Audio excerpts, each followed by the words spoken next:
Vous avez entendu à la fin presque un début de larmes peut-être dans la voix de Christian Estrosi qui effectivement a lieu d'être déçu. Si je compte bien, il est presque plus de 12 points derrière Éric Ciotti, l'homme qui incarne l'union de la droite classique avec le RN. Isabelle. Oui, non, mais ce soir, c'est quand même malgré tout la victoire de la radicalité, des gens qui ont fait les choix de la radicalité. Éric Ciotti, qui était le personnage détesté par excellence, celui, effectivement, qui avait été couvert du goudron et des plumes parce qu'il avait quitté LR et qu'il voulait la fusion avec l'extrême droite. Aujourd'hui, il est en passe de remporter Nice. 43,5 contre 30,8. C'est des scores incroyables et par ailleurs, c'est un succès exceptionnel. Alors, c'est pas le cas à Nice forcément, mais c'est un succès exceptionnel de la France Insoumise également. La France Insoumise dont on était sûr qu'avec, au fond, tout ce qu'avait dit Jean-Luc Mélenchon sur la jeune garde, sur l'antisémitisme, etc., aurait une campagne très difficile. Il surfe sur un succès qui est assez incroyable. Rappelons bien ça, peut-être avec vous aussi, François Cauze. Effectivement, la France Insoumise, qui avait des poussées fortes à Paris, à Lille, très grand succès à Roubaix, et effectivement, dans l'autre camp, si j'ose dire, à l'autre bout de l'échiquier, le succès majeur d'Éric Ciotti. Alors, oui, il faut se dire que en 2020, c'était la vague verte et qu'on a l'impression qu'il y avait une aspiration de renouvellement à gauche qui se portait en faveur des Verts. Là, on voit bien que cette année-là, dans ce cru 2026, c'est plus favorable à la France Insoumise, malgré toute la séquence de Lyon et puis des ou grâce même, peut-être. En tout cas, on les annonce à 44% à Roubaix, 25% à Lille, 27% à Toulouse. Il y a bien sûr une bataille de leadership avec le PS qui se dessine dans ces grandes métropoles. Est-ce que Éric Ciotti est un cas particulier, isolé, ou est-ce que André Cotarac, c'est le début de quelque chose ? On l'a entendu en tout début de soirée, Jordan Bardella qui disait « nous tendons la main », il disait à la droite sincère, c'était son expression, mais il n'y a pas beaucoup de mains qui lui répondent pour l'instant. D'abord, il y a Éric Ciotti. Un qui est en train de l'emporter, si vous me permettez, sur la ville de Nice, parce que je crois que M. Estrosi a fait son temps. C'est tout ce que fait la politique de pire, M. Estrosi. Vous voyez qu'il explique qu'il a doublé le nombre d'étudiants, etc. Manifestement, il n'a pas doublé le nombre d'électeurs. C'est bien qu'il y ait une volonté de changement. Et Éric Ciotti en est la preuve. Par ailleurs, je trouve aussi qu'il y a un vent d'oxygène, puisque j'entendais M. Bompard expliquer tout à l'heure que la gestion des villes des RN était catastrophique. Bon, manifestement, vous voyez que à Hénin-Beaumont, ils sont réélus à 80%. Alors, c'est dire la catastrophe. À Perpignan, une grande ville, ils sont réélus dès le premier tour. Et partout où on progresse nettement, notamment dans les grandes villes, à Toulon, je pense à Mme Lavalette, je pense à M. Sanchez à Nice, à Nîmes, on voit que la force du camp du peuple est aujourd'hui... Qui vous répond à gauche là-dessus, sur le fait qu'effectivement, alors il y a de grands succès LFI et de grands succès RN qui effectivement se maintient et beaucoup de réélections de maires RN. Pardon, il n'y a pas de grand succès LFI, excusez-moi du peu, on peut dire des choses. Ce soir, ce qu'on voit, c'est que partout où la gauche et les écologistes étaient rassemblés, comme c'est par exemple le cas à Paris, mon camarade Yann Brossa est à mes côtés, la gauche rassemblée est en tête. On prend 3 exemples de villes en France pour dire que LFI fait des bonnes élections. Je constate que M. Mélenchon, qui avait fait des scores à plus de 30%, par exemple, à Paris lors des élections présidentielles, voit le score de Mme Chikirou aux alentours de 10%. Donc, je pense qu'il faut relativiser ce qu'on fait. On est dans un moment de soirée électorale où on voit qu'il y a une redéfinition des rapports de force politique dans ce pays. Ce que je constate ce soir, c'est que la droite et l'extrême droite sont en train de progresser en France. Et ça, il faut le dire de manière très claire. On est à 1 an de l'élection présidentielle et il y a une responsabilité politique majeure des acteurs politiques dans ce pays de la gauche et de l'écologie à travailler ensemble pour construire une alternative. Mais pardon, vous voulez pas vous dites sur la droite et ce que vous dites sur la droite et le RN, est-ce que je referai le Front républicain toute ma vie tant que vous serez en face de nous. Très bien. Toute ma vie. Toute ma vie. Mais vous m'entendez ? Mais vous voyez le résultat, les Français le voient. Toute ma vie. Est-ce que leur pouvoir d'achat a progressé ? Non. Est-ce que l'insécurité a reculé ? Non. Est-ce que l'immigration a reculé ? Non. Donc voilà, ils voient aujourd'hui le résultat de vos magouilles lors des élections législatives. Et aujourd'hui, je crois qu'il y a une volonté de changement. Vous le voyez dans les grandes villes, vous le voyez aussi dans les petites villes. Vous voyez la réélection des maires du Rassemblement National. Mais vous dites l'extrême droite. La réalité, c'est que le camp du peuple aujourd'hui, c'est le travail, les actifs, c'est le Rassemblement National. Non, mais ce que vous dites, M. Cotarac, est un... Laissez répondre. Non, mais tout ça, ce que vous dites, ce sont aussi des éléments de langage. Parce que de la même manière, à la fin de la fin, vous aurez peut-être 10 villes dirigées par l'extrême droite.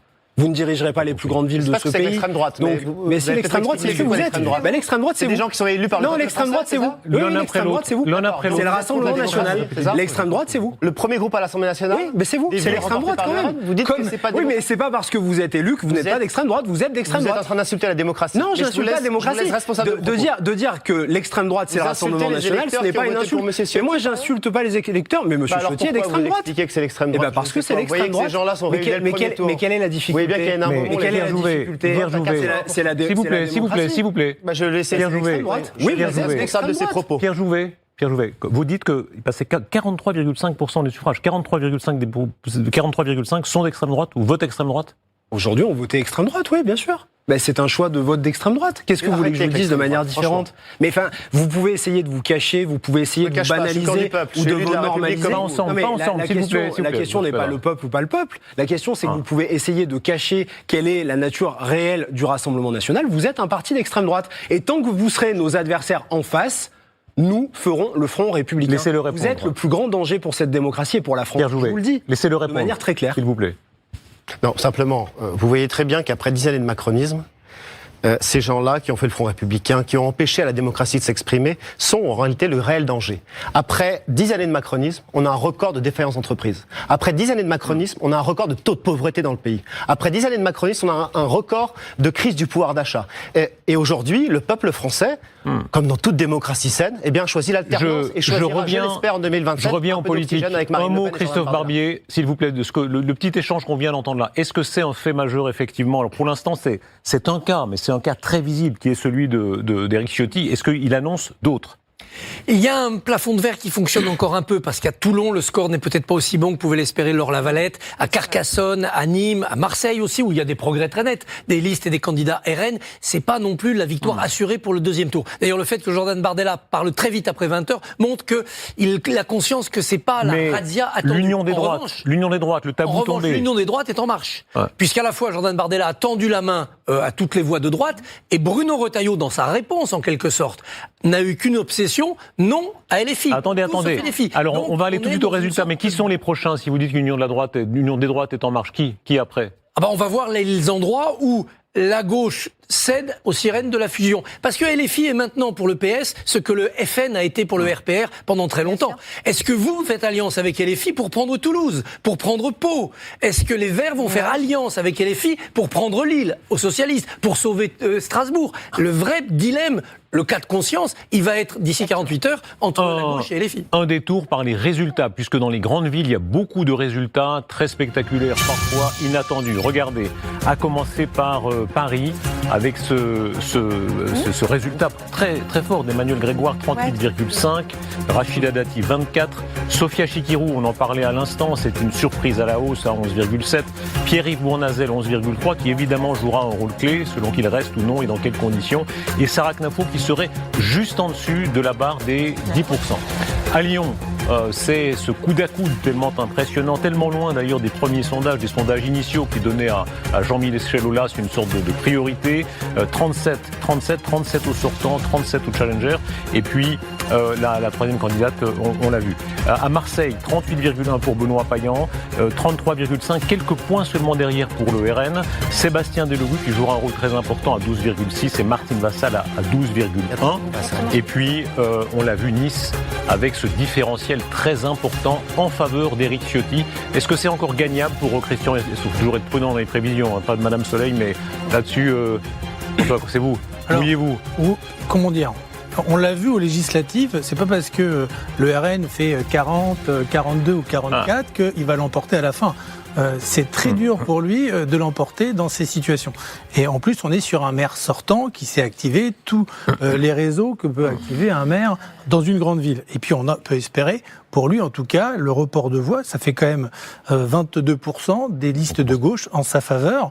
Donc, tout ça fait que Éric Ciotti n'a pas de report de voix, il a juste 2% de reconquête. Regardez, donc ça va être très compliqué. Commençons par Paris, s'il vous plaît. Clémentine Autain, je ne sais pas si on peut rappeler les résultats de Paris, parce qu'évidemment c'est la ville capitale à tous les sens du terme, et quand on voit ces résultats, quand on voit la déception relative de Rachida Dati, pas relative d'ailleurs, elle est tout à fait révèle par rapport à Emmanuel Grégoire, mais quelle leçon vous en tirez-vous? Il y a eu une très belle dynamique de rassemblement de la gauche et des écologistes à Paris autour d'Emmanuel Grégoire et que le résultat est là. Et donc c'est une bonne nouvelle et je veux dire que, parce qu'il y a Paris mais il y a tout le reste du pays. Et moi mon obsession c'est que nous réussissions l'union des gauches et des écologistes partout pour empêcher que la droite et l'extrême droite puissent prendre de nouvelles villes et pour en conquérir, nous, de nouvelles. Donc il faut à la fois maintenir nos villes, et je suis heureuse aussi, par exemple, du résultat à Lyon, qui est assez emblématique, face à Aulas, mais je suis préoccupée de ce qui se passe à Marseille. Et je suis préoccupée aussi de toute une série de villes dont on ne parlera pas ce soir, où nous savons que s'il n'y a pas l'union des listes de gauche et écologistes, alors nous laissons le boulevard s'ouvrir à l'alliance des droites avec l'extrême droite. C'est ça le fait politique. Question sur ce plateau. On a un effondrement du prétendu bloc central, qui n'est ni un bloc ni central, mais en tout cas de la Macronie et de ses alliés. Et maintenant, nous sommes face à eux, à la fois dans ces élections municipales au second tour, mais durablement, puisque dans un an, il y a une échéance nationale. Et donc c'est très important que ne se reconstitue pas de gauche irréconciliable, parce que ça, c'est l'assurance vie de la droite avec l'extrême droite. C'est-à-dire que la polémique avec LFI est terminée. Les 15 derniers jours, d'abord, c'est pas tout à fait une polémique. Il y a quand même un vrai. Grave, même. Moi, j'ai eu de vrais désaccords avec Jean-Luc Mélenchon, mais les propos de Jean-Luc Mélenchon, je ne les associe pas à l'ensemble du mouvement et à ce qu'est aujourd'hui la France insoumise. Ça, c'est la première chose. Faisons un petit peu attention. Il y a le leader qui pose des termes et il y a la réalité de ce que défend la France insoumise comme principe, comme valeur. Donc moi, je regrette ces propos, mais je pense que ce serait une erreur de figer à partir de là, de l'attitude ou de certains mots de Jean-Luc Mélenchon, de figer de gauche irréconciliable, parce que sinon, en effet, nous prenons le risque de ne pas être à la hauteur. Mélenchon non, et LFI oui. Voilà, c'est votre regard. J'aimerais votre regard à Mélenchon tous. ne va pas rassembler à gauche, il ne peut pas gagner à gauche. Donc le problème, c'est l'union des gauches et des écologistes pour dynamiser le peuple de gauche. Qu'est-ce qui s'est passé à Paris? Je ne sais pas si on peut rappeler les résultats. C'est vrai que c'était une élection tellement suivie. Il y a eu tellement de mèmes, de blagues sur Hidalgo et les rats, Hidalgo et les punaises de lit. Enfin, ça a été un festival. Certains se disaient que forcément... Attendez, laissez-moi finir. Certains se disaient, à tort ou à raison, que forcément... Or, on voit que l'administration sortante, au fond, se débrouille bien. Comment vous expliquez ça? Je vous donne suite la parole. Moi, je pense que, par ailleurs, l'étiquette Renaissance, même si cette pauvre Rachida Dati, elle avait l'étiquette Renaissance, mais il y avait quand même un candidat Renaissance en plus, Horizon, avec Horizon, soutenu par Gabriel Attal, donc Renaissance aussi avec Pierre-Yves Bournazel. Je pense que l'étiquette Renaissance, c'est l'anti-pierre philosophale. Ça transforme l'or en plomb. C'est le boulet. Je pense que c'est un boulet et que Rachida Dati, ministre d'Emmanuel Macron, le paye aussi. Et par ailleurs, effectivement, on se retrouve avec la France insoumise. Moi, j'entends ce que vous dites, Madame Autain, mais malgré tout, là, je pense que, quel que soit ce que vous pensez, Jean-Luc Mélenchon a réussi une campagne clivante, détestable, mais qui fonctionne et qui s'installe durablement comme le leader de la gauche. Donc on est aujourd'hui à ça. Yann Brossard, on fait tourner la parole. Yann Brossard. Permettez de dire un mot sur Paris. Précisément. Vous êtes tous plantés. Les sondeurs, les éditorialistes, les journalistes qui nous expliquaient matin, midi et soir plaisir, Yann Brossard. que Madame Dati était superstar, qu'elle allait faire un score canon. Alors Christophe Barbier ne dit pas tout à fait ça, mais qu'elle allait faire un score canon, que tout le monde l'aimait, qu'elle avait une notoriété extraordinaire. Nous sommes 14 points devant avec Emmanuel Grégoire. 14 points devant. Et qu'est-ce que ça veut dire? Ça veut dire que les Parisiens, dans leur grande majorité, ils sont d'accord avec l'idée qu'il faut faire du logement social pour loger les travailleurs. Ils sont d'accord avec le fait qu'il faut faire des pistes cyclables. Ils sont d'accord avec le fait qu'il faut faire reculer la place de la voiture. Ils sont d'accord avec le fait que ce serait quand même un problème que la maire de Paris soit renvoyée devant le tribunal correctionnel 6 mois après les élections, parce que c'est le cas de Madame Dati, pour corruption avec un risque de 10 ans de prison. Et donc tout ça fait que les Parisiens ont massivement, très massivement, déjouer les pronostics. Et ma conviction, c'est qu'au second tour, ils feront encore plus massivement le choix de la gauche avec Emmanuel Grégoire. Mais quand même, beaucoup de gens devraient s'interroger sur les commentaires qu'ils ont faits, sur les prédictions qu'ils ont faites au sujet des élections municipales à Paris, parce que le moins qu'on puisse dire, c'est qu'il y en a un paquet qui était à côté de la plaque. Et puisque vous parlez des erreurs des éditorialistes, ça fait toujours plaisir, il faut toujours être un peu, être dans l'autocritique. Effectivement, on a tellement dit sur les plateaux que LFI paierait les outrances de Jean-Luc Mélenchon. C'était un classique, un lieu commun de tous les commentateurs. Si on regarde les résultats ce soir, c'est faux. Oui, c'est faux. C'est un vrai succès ? C'est un vrai succès. LFI est une puissance montante qui n'avait pas joué les municipales pour l'instant dans son histoire, qui a fait le pari des municipales et qui se retrouve avec un double avantage. Prendre éventuellement des villes, Roubaix, peut-être Lille, Saint-Denis, je crois, est tombé dans leur escarcelle. Ce soir, quel symbole quand même, Saint-Denis, la ville des rois. Et puis à côté de ça, avoir une capacité, ça a évolué. Ça a une capacité de nuisance magnifique, superbe, LFI, par rapport à ses alliés de gauche. Vous ne pouvez pas gagner sans nous, on vous fait perdre où on veut. C'est une position tactique fondamentale pour l'année prochaine. Comment la gauche socialiste, écologiste va dire on va faire la primaire, on va trouver un candidat, il va gagner la présidentielle, alors que LFI fait cette performance-là ce soir. C'est la primaire de la gauche réformiste que Mélenchon est en train d'attaquer. Est-ce que c'est l'échec ? Est-ce que c'est votre échec, pardon, vous, je de veux juste apporter une précision à ce que dit Christophe Barbier. Regardez les villes dans lesquelles la gauche rassemblée est incarnée par une personnalité qui est au cœur de la gauche. Là, vous pouvez voir que parfois, la France Insoumise est ramenée à des scores qui sont très petits.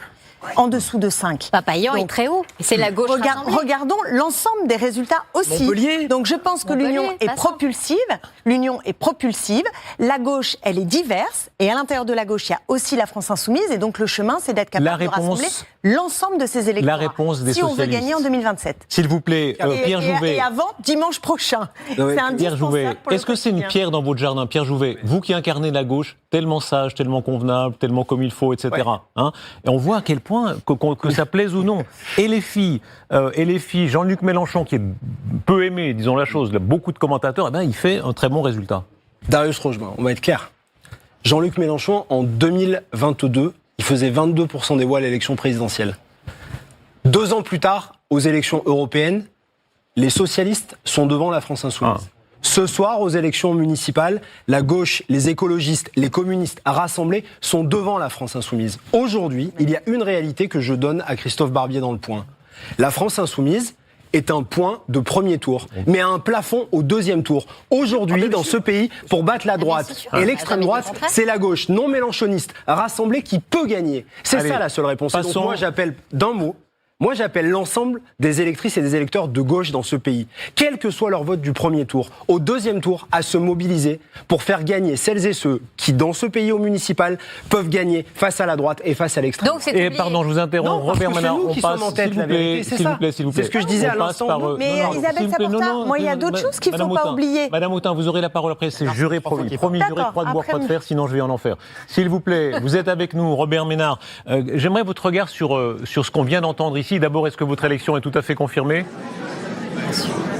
Oui, là, on en est à 65% des voix, donc je pense que c'est confirmé, même si c'est pas un chiffre définitif. Écoutez, moi, j'essaie de tirer un certain nombre d'exemples, d'enseignements, pas seulement locaux. Je crois qu'à Béziers, les gens sont contents de ce qu'on fait depuis 12 ans maintenant, ils l'ont dit. Mais ils ont dit 2 autres choses ici qui ont une dimension nationale. Vous savez, je suis une ville, à Béziers, on est une ville où l'immigration est très importante. Les 2/3 des enfants des écoles publiques de Béziers sont issus de l'immigration.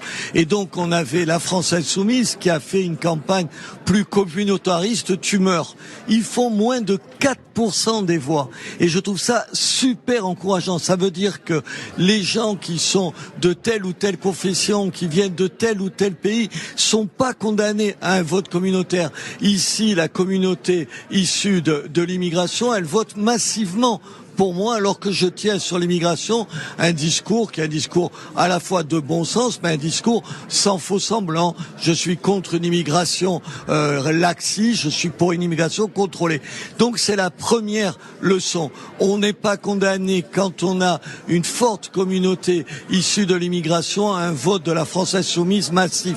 L'autre leçon, c'est que, vous savez, pour la première fois, j'avais un candidat du Rassemblement National contre moi. Et le moins qu'on puisse dire, c'est que il n'a pas fait un score brillant. Ça veut dire quoi ? Ça veut dire qu'il y a une alternative à la démagogie à la démagogie du Rassemblement national. On n'est pas condamné pour être élu et pour battre le Rassemblement national à dire n'importe quoi sur le terrain social, à dire n'importe quoi sur le terrain économique. Et je trouve que c'est positif. Ça veut dire qu'en tout cas, c'est ce que j'essaye de faire ici à Béziers et nationalement chaque fois que j'interviens sur des plateaux de télévision, on peut faire entendre une parole juste, une parole réelle, sans faire preuve de démagogie, c'est-à-dire sans promettre n'importe quoi. Robert Ménard, votre regard plus large, vous êtes un cas dans la politique française, je crois même que vous avez été d'extrême gauche, mais en d'autres temps, il y a très très longtemps. Quand vous voyez, c'est un des enseignements de la soirée, que des gens qui étaient jugés, par beaucoup d'éditorialistes, disons, peu fréquentables, soit jugés d'extrême droite, soit d'extrême gauche, c'est le cas d'Éric Ciotti, que beaucoup trouvaient trop à droite, ou du côté de M. Jean-Luc Mélenchon, dont plusieurs candidats enregistrent de très bons résultats. Comment est-ce que vous expliquez ça, que la France de 2026 donne des primes, pas toutes, on verra qu'il y a beaucoup d'autres cas où c'est pas le cas, mais donne des primes à ceux qu'on jugeait infréquentables? Écoutez, d'abord, il va bien falloir, vous le disiez, regarder de plus près ce qu'il en est. Oui, il y a une prime au discours qui dit n'importe quoi. Il y a une prime aux promesses dont les gens qui les émettent, les gens qui les donnent, ces promesses, les gens qui les font siennes, savent pertinemment que c'est impossible. Je vais vous donner un sujet que vous connaissez encore aussi bien que moi. Aujourd'hui, expliquer que nous pouvons être le seul pays où on part aussi tôt à la retraite, où on travaille aussi peu par rapport aux autres pays européens, c'est un mensonge. C'est un mensonge. Je pense qu'on peut expliquer aux gens un certain nombre de choses difficiles. On n'est pas obligé de prendre les gens pour des cons. On n'est pas obligé de prendre les gens pour des gogos qui vont avaler n'importe quoi. Et je pense que malgré les succès à l'extrême droite, j'aime pas l'extrême droite, à la droite de la droite et à l'extrême gauche, il y a ce discours qu'on peut tenir. Et enfin, permettez-moi de vous dire que je ne renvoie pas le Rassemblement national et la France insoumise dos à dos. D'un côté, il y a des gens qui sont des gens responsables et de l'autre côté, des antisémites de première.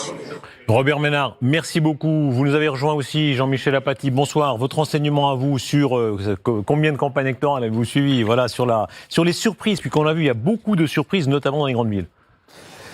Des surprises, écoutez, d'abord il y aura beaucoup de conseillers municipaux de LFI et du Rassemblement national. Donc l'entrée dans les conseils municipaux de ce décourant de pensée va être importante. Donc il y aura des sénateurs qui vont suivre. Bon, donc ça me paraît être le premier point. Le deuxième point, c'est la disparition du parti Reconquête qui est dans aucun débat.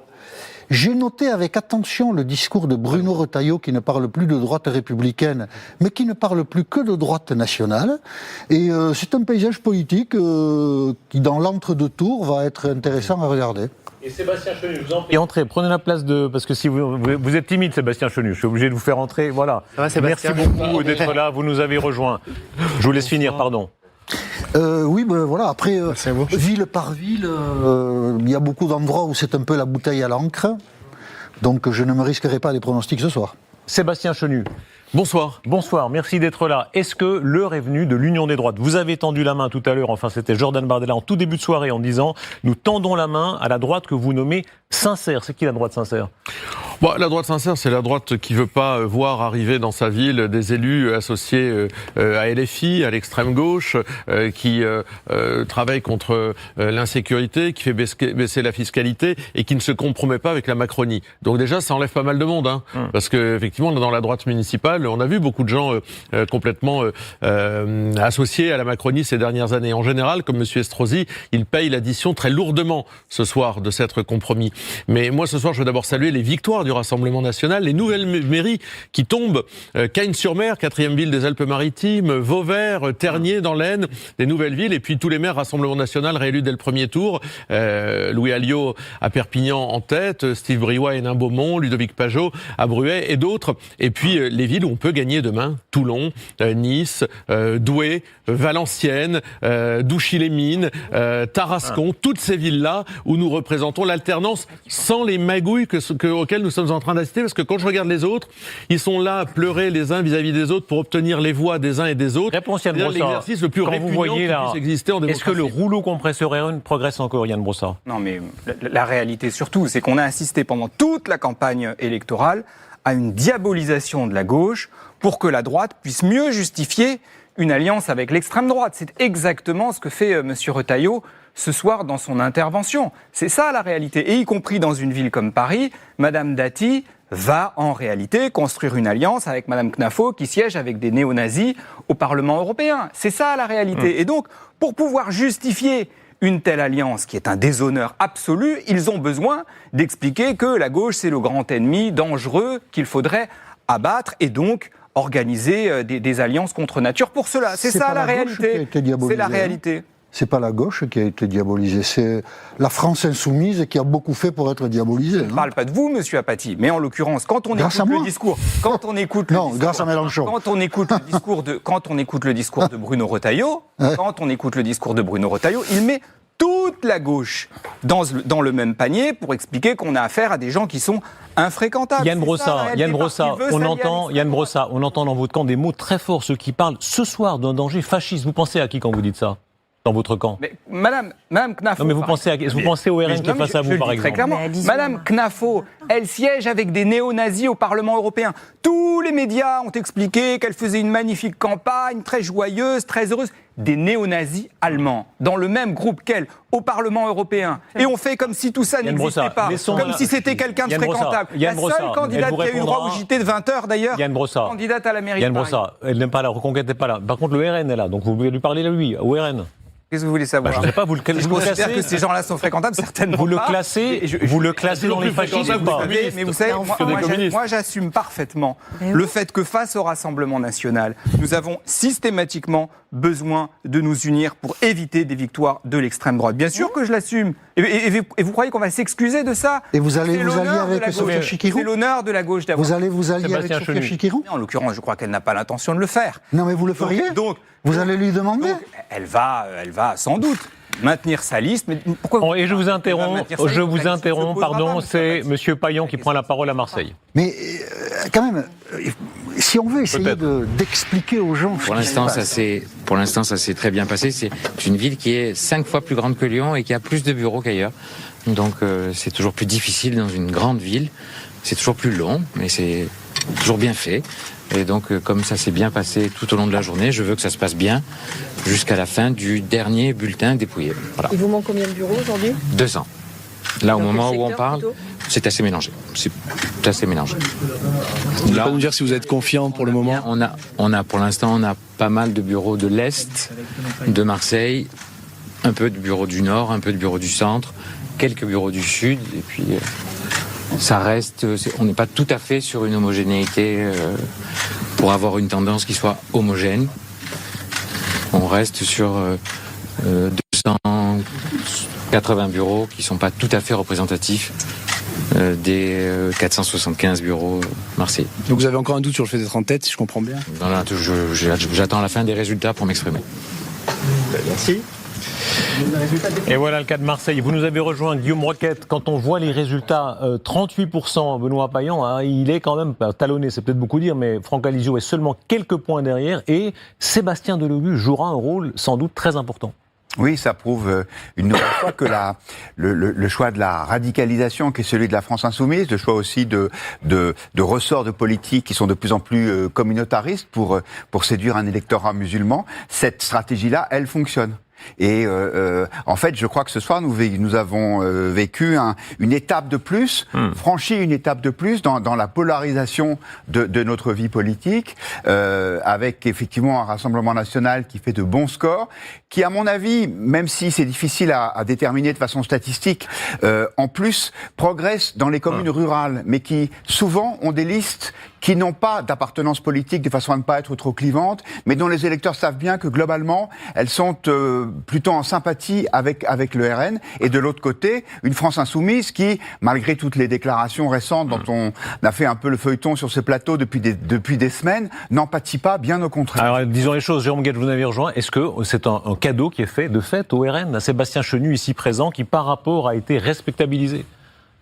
Ouais, ce soir, je partage quelques éléments de l'analyse qui vient d'être faite. Il y a l'appel de Bruno Retailleau, qui est quand même un événement politique, cette espèce de laisser faire porte ouverte à une union des droites. Voilà. Et la droite républicaine, alors, dans un premier temps, c'est pour dire il faut empêcher l'extrême gauche, mais sans aucune définition de ceci, et englobant. On peut pas compter sur vous pour empêcher l'extrême gauche. Pour ce qui me concerne, je crois que l'hésitation n'existe pas, monsieur Chenu. Si, vous avez dit que vous voteriez mes choix, mes conviictions, non. Présidentiel, vous avez dit que vous voteriez LFI. Non, je n'ai jamais répondu à cette question en ce sens. C'était sur un cas d'école théorique.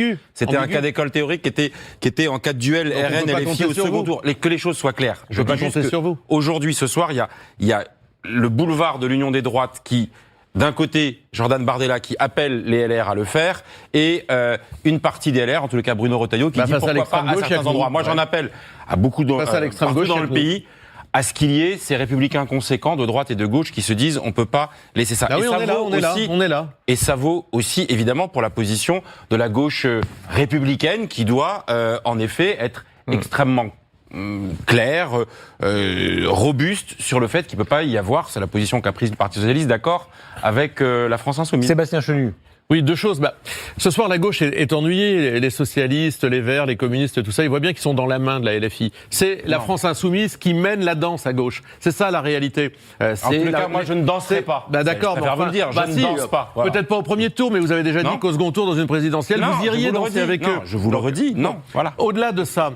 mais pardon, si je peux me permettre, à Marseille, il se passe quoi? Monsieur Payon va pas refuser les voix à Marseille. À Marseille, nous, on considère que Mme Vassal n'a aucune chance de devenir maire ce soir. Elle fait 12% ou moins de 12%. Elle a zéro chance de devenir maire. Pour empêcher la gauche et l'extrême gauche, enfin sincèrement, vous avez vu l'état de la ville de Marseille, l'insécurité, le seul espoir, la seule réponse, c'est Franck Alizio. Il faut que Mme Vassal, évidemment, se retire et que ses électeurs, moi j'en appelle à ses électeurs parce que je compte pas sur les élus LR, j'en appelle aux électeurs. Les électeurs à Marseille, s'ils veulent que ça change, on peut quand même pas laisser Monsieur Payan son bilan. Si, je pense qu'il faut garder Monsieur Payan. Qui a besoin de la LFI. Je vais terminer mon propos, je vous ai pas coupé. Je répondrai qui a besoin de l'extrême gauche. Donc la seule alternance possible sur la sécurité, sur la fiscalité, sur l'attractivité de cette belle ville de Marseille, c'est Alizio. Et je le dis aux électeurs de Mme Vassal, que je respecte, ils viennent de l'UMP, moi j'en viens, mais je leur dis, mais pas d'hésitation. Le vote utile, c'est le Rassemblement national. C'est le cas, évidemment, à Marseille, c'est le cas à Douai, c'est le cas à Valenciennes. Oui, nous, on cherche pas à bidouiller, à magouiller, à tambouiller, à négocier 3-4 sièges par-ci, 3-4 sièges par-là, comme vos camarades du Parti Socialiste, des communistes ou des Verts sont en train de le faire. Regardez à Lille, ce qui va se passer à Lille, et on pourra en reparler aussi. À Lille, vous êtes sous la férule de la France Insoumise. Et c'est ça votre problème. Je vous en fais pas le procès à vous. C'est l'état de la gauche aujourd'hui. Elle est sous la domination de la. Laissez répondre Jérôme Guedj. Et votre dit. Jérôme Guedj. Est-ce que quel chemin prendre? Jérôme Guedj. Il y a pas une unité. Arithmétiquement, Jérôme Guedj, est-ce que vous avez besoin de la France Insoumise? Effectivement, quand on voit Marseille, le cas est éloquent. De fait, M. Delegou, il pèse quoi? Plus de 12%. Vous avez besoin de lui? Oui, mais moi je pense que là aussi, les électeurs de Marseille, ils doivent se poser la question. Alors on a un désaccord. Vous pensez qu'il ne faut pas continuer avec Benoît Payan? Moi, je pense que la transformation engagée à Marseille après des années de ville qui est restée dans l'inertie. À l'époque, c'était le RPR et l'UMP. À l'époque, vous étiez dans cette formation politique avant, avec Jean-Claude socialistes. En fait, ça a toujours été en pareil. tous les cas, il y a un renouveau à Marseille avec le printemps marseillais qui a été engagé, qui fait que aujourd'hui, il faut pouvoir prolonger ce travail. Et donc, les électeurs, quels qu'ils soient aujourd'hui à Marseille, c'est de se dire est-ce que vous voulez que cette ville soit gérée par le Rassemblement national avec les risques inhérents à cela. On a vu dans le passé la gestion nos électeurs, ils sont de grandes villes. Ils réalisent tous nos maires au premier tour. Tous nos maires sont réélus au premier tour. Ça veut dire qu'a priori, les électeurs sont assez satisfaits. Ça, on peut s'accorder là-dessus, c'est la démocratie. Les électeurs des villes Rassemblement National réalisent les maires Rassemblement National au premier tour. Steve Rioux, 78. Pajot à Bruay, 80% des électeurs le réalisent. À Marseille, le bon choix, c'est Payan. Alors après, vous avez posé une autre question qui était, est-ce qu'on est sous l'emprise, sous la férule, je sais pas comment vous avez dit, de la France Insoumise. Moi, j'appartiens à cette gauche républicaine qui considère que c'est dans la clarté des positions que nous défendons et le refus. Nous avons pris une position très claire au Parti Socialiste de dire il ne peut pas y avoir d'accord avec une formation politique dont le dirigeant Jean-Luc Mélenchon a tenu des propos antisémites absolument insupportables, cède au complotisme et à la brutalisation de la vie politique. C'est la position que nous avons prise. Voilà. Quand on atterrit dans la vie réelle à Lyon, vous faites quoi? Écoutez, moi, dès l'instant où il y a cette position qui a été prise au niveau national, j'ai l'espoir qu'elle puisse s'appliquer de la manière locale par les uns et par les autres. Écoutez, moi, je suis pas dans la tête de ceux qui seront à Lyon, mais moi, je ne les invite pas à le faire. Voilà, parce que il y a un moment donné, pour cette élection-là, et aussi pour ce que nous signifions à l'avenir. Regardons le cas de Lyon. Regardons le cas de Lyon. S'il vous plaît. Parce que souvent, s'il vous plaît, souvent la théorie est facile, mais la pratique est plus compliquée. Regardez le cas de Lyon, précisément. Qu'est-ce que vous en tirez l'un et l'autre? Quand on voit ça, c'est-à-dire effectivement, là, ça va être vraiment serré. Et là, il va bien falloir que LFI joue un rôle très important.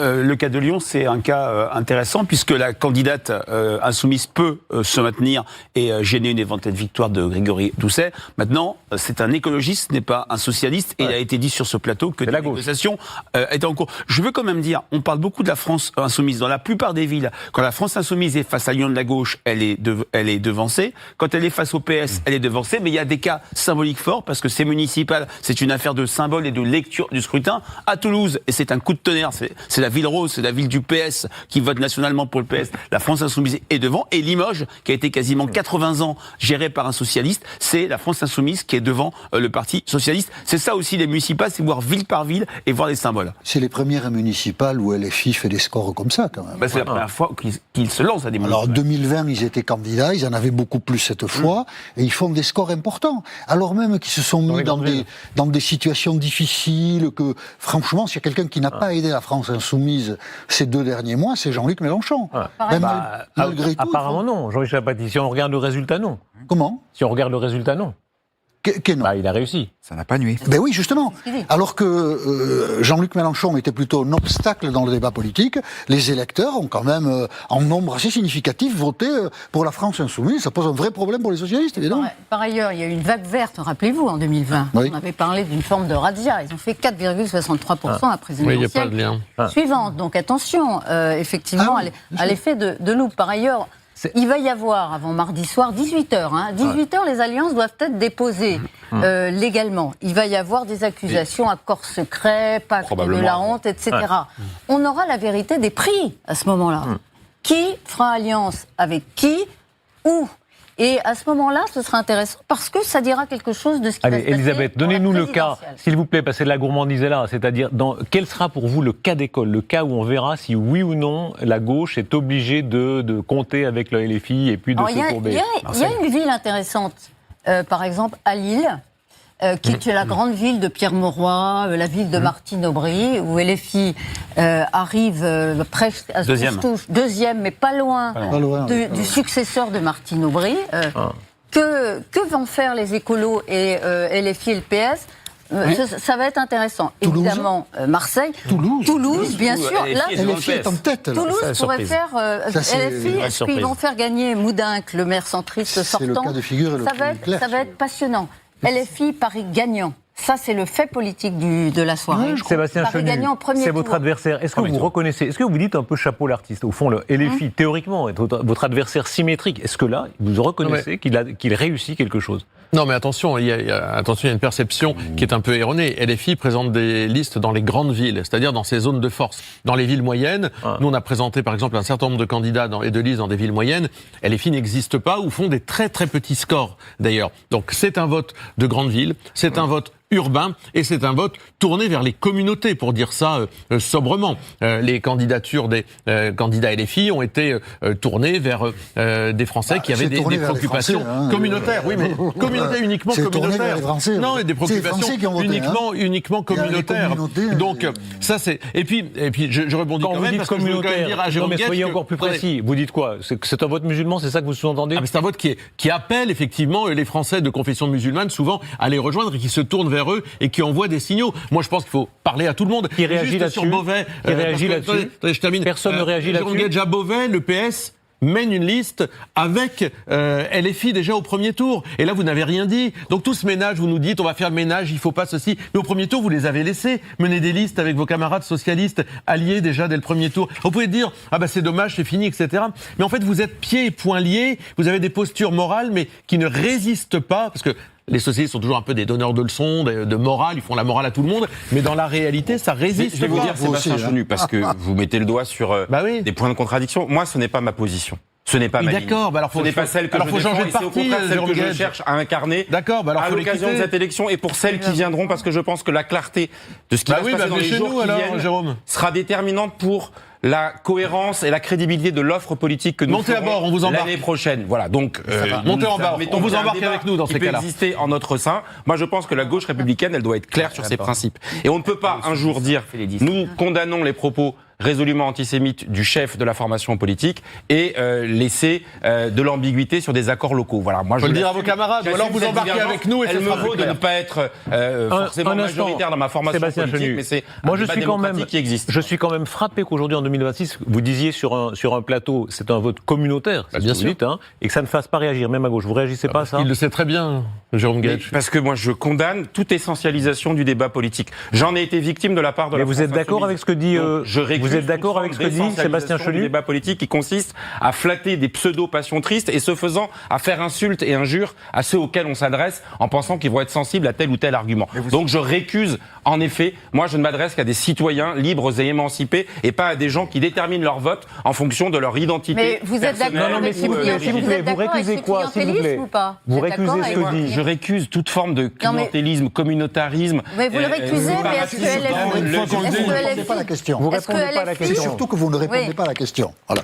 Que va vous poser... Quelle est la question? Parce que moi, je ne veux pas que vous... Alors, je vous la répète. S'il vous plaît, s'il vous plaît. Avec le clientélisme? Alors, attendez. Une seconde. Arrêtez. Pardon. On écoute Sarah Knafo qui passe. Messieurs, dames. À 4%. En 6 semaines de campagne...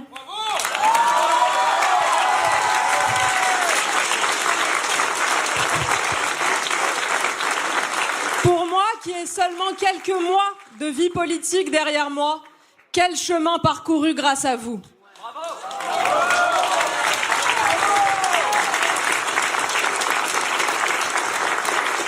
Au cœur de la capitale, que tant de Français pensaient perdus, notre ligne politique vient de faire une percée historique.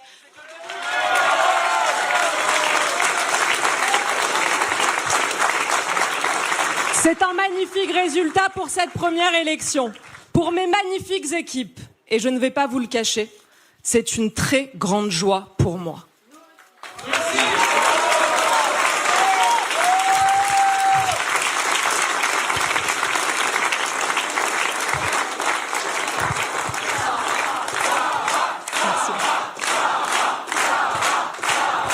Merci à vous. Mes amis, je ne sais pas comment vous remercier. Ou plutôt si, je sais, en continuant, en redoublant d'efforts, avec toujours la même volonté de rendre notre vie heureuse, en me battant avec rigueur, avec méthode, pour que notre quotidien à tous soit plus sûr, plus démocratique et toujours plus beau. Merci du fond du cœur, mes amis. Nous sommes les premiers à avoir fait de la beauté de notre ville une priorité, à avoir mis la technologie au cœur d'un programme politique, à avoir établi un plan massif de baisse de dépenses et de baisse d'impôts pour tous les Parisiens.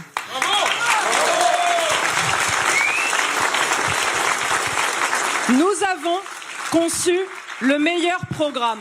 Nous avons mené la plus belle campagne. Nous avons été les plus proches des gens, les plus proches de vous, les plus proches de vos familles et de vos amis. Et nous avons été les plus respectueux, les plus à l'écoute, les moins agressifs. Contrairement à la gauche, nous n'avons diffamé personne. Nous n'avons menacé personne. Nous n'avons menti à personne. Ce soir encore, nous n'allons huer personne. On dit que nous avons fait une campagne magnifique. Mais ce n'est pas le plus important. Nous avons fait la campagne la plus rationnelle et la plus raisonnable, la mieux chiffrée et la mieux budgétée, la plus ambitieuse et la plus pragmatique, la plus sérieuse, donc la plus utile pour toute la droite. À partir de maintenant. Merci à vous. À partir de maintenant, une semaine cruciale va s'ouvrir. Nos voix peuvent faire gagner la droite. Nous pouvons être assez nombreux pour faire barrage à la gauche. Il ne faut pas laisser passer cette chance. Comme je l'ai toujours dit, je garde le cap. Je veux la victoire contre la gauche.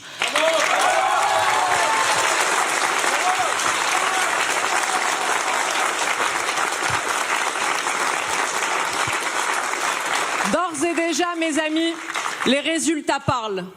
Les voix du centre ne suffiront pas à l'emporter. Toutes les familles de la droite sont nécessaires. Elles devront toutes être respectées et représentées pour l'emporter. Bravo !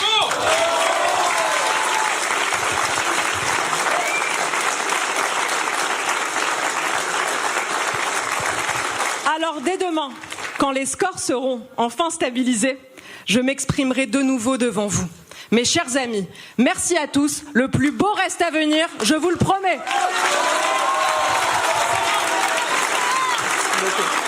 Merci beaucoup. Et réaction sur ce plateau, vous avez vu, c'est ce qui s'appelle surenchérir. Sauf elle n'a pas dit j'appelle à voter Dati, pas du tout. Elle dit nos voix peuvent faire gagner la droite. Sous-entendu, la négociation commence. Oui, c'est exactement ça. Bon, elle n'a pas encore dit pour combien elle va se vendre, mais évidemment, elle avait dit qu'elle voulait une fusion des listes, elle voulait peser sur le programme de Rachida Dati, qui avait dit il n'en est pas question, mais tout recommence, la page est blanche surtout, maintenant. On est sur une réaction. Jérôme Guedj. Qu'est-ce que vous voulez que je vous dise? C'est le scénario que je décrivais tout à l'heure. La proposition d'union des droites a lieu de part et d'autre, et je pense qu'à Paris, comme à beaucoup d'endroits, les républicains exigeants, je parle des Français attachés à une certaine conception de la République, peuvent pas, et notamment même ceux qui viennent de la droite, peuvent pas laisser faire ce type de glissade, parce que là aussi, ce que fait Sarah Knafo, c'est expérimenter ce qu'elle voudra faire pour l'élection présidentielle, et que de la même manière, j'ai la lucidité de le dire qu'à gauche, il y a des clartés qui doivent s'opérer dans la perspective de la présidentielle de 2027. À droite, il faut que ce soit la même chose. Et c'est le défi qui est lancé ce soir par les résultats et de l'extrême droite dont Sarah Knafo fait partie, et d'une certaine partie de la France insoumise, même s'il faut relativiser, je suis d'accord avec l'analyse qui avait été faite, la France insoumise, c'est à certains endroits, dans certaines villes, dans certaines grandes villes, mais c'est pas partout sur le territoire. Guillaume. Ce qui est vrai, c'est que la problématique est presque la même pour la droite classique, on va dire, ou la droite centriste et la gauche social-démocrate. C'est-à-dire que il y a le poids de la réalité pousse à s'allier avec, par exemple, avec Sarah Knafo pour Rachida Dati.